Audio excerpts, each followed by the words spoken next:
I'm going to show you guys how I made $17,000 by virtually wholesaling a house in North Carolina from my office here in Arizona without ever seeing the property and without ever meeting the seller or the buyer face to face. In this video, I'm going to show you exactly how we were able to find the deal and get in touch with the owner, how we analyzed the deal to figure out how much we could offer, how we got the deal under contract from more than 2,000 miles away, and then how we sold the deal to an end buyer for $17,000 more than we paid for it. And guess what? We didn't have to pay a single penny for the house. The buyer paid for it all, plus our $17,000 fee. Does this sound too good to be true? A couple years ago, I would have thought the exact same thing.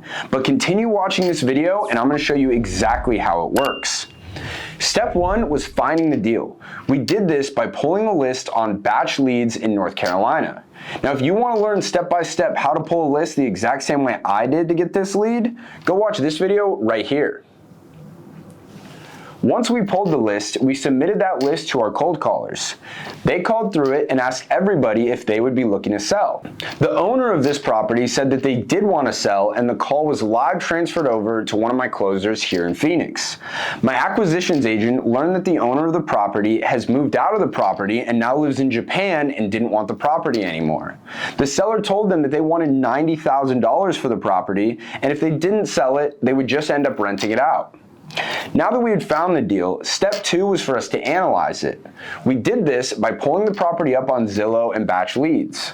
We knew that the house was 2 bedrooms, 1 bathroom, and just under 900 square feet. So we looked at what other 2-bedroom, 1-bath properties were selling for in that area.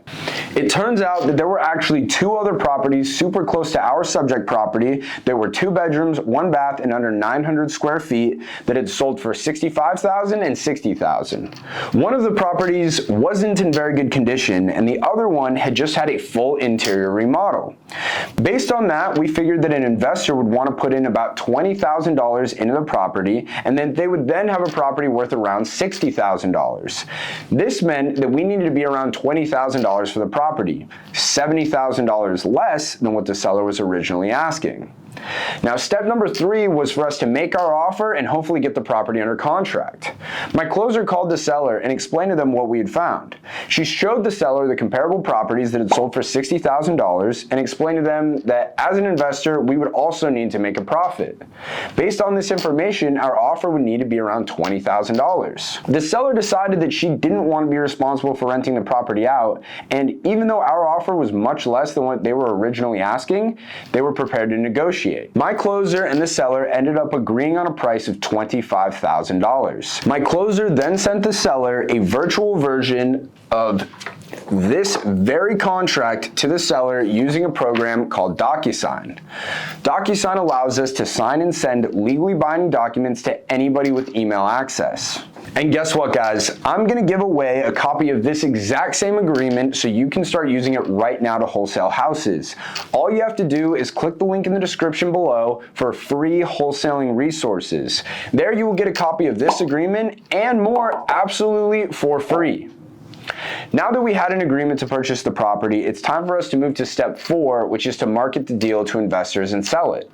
We got photos of the property by hiring somebody off of Craigslist. It's as simple as posting an ad for somebody to take pictures of a house for $50. Once we got the photos, we put all the information together and sent it to cash buyers in the area. If you need help finding cash buyers, that's why I made this video right here so that you can learn how to find cash buyers in any market. We sent out the deal for $45,000, figuring that a landlord would pick up the property to generate some nice monthly income. We had a lot of people interested in the deal, and one guy said he was prepared to pay us $42,000 for it with a $5,000 earnest money deposit. When we're assigning our contract to a buyer, we make the EMD non-refundable. So essentially, this person was saying they were going to close on the property at $42,000, and if they didn't, they would have to pay us $5,000. The buyer wanted to inspect the property before buying it, so we got with the seller and let them know that we were going to do a quick inspection. The seller collaborated with a trustworthy neighbor, and the buyer was able to get into the property to do the inspection. He liked what he saw and he told us to send over the assignment. Remember that link I was talking about earlier?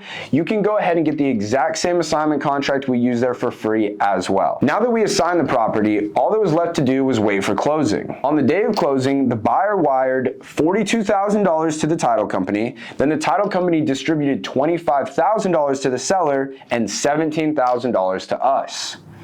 Virtually wholesaling real estate is a very simple process when you break it down.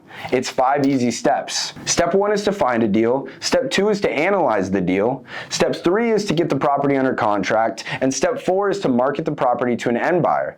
Then step 5 is to get the deal closed and get paid. This is something that you can start doing right this moment. And if you're going to use this information and go ahead and get your first deal, I want you to hit the subscribe button to let the universe know you're coming to get that money. I come out with multiple videos every single week giving you the latest tips and tricks that I'm using in my own business so you can implement them into yours. With that being said, we'll see you guys on the next one.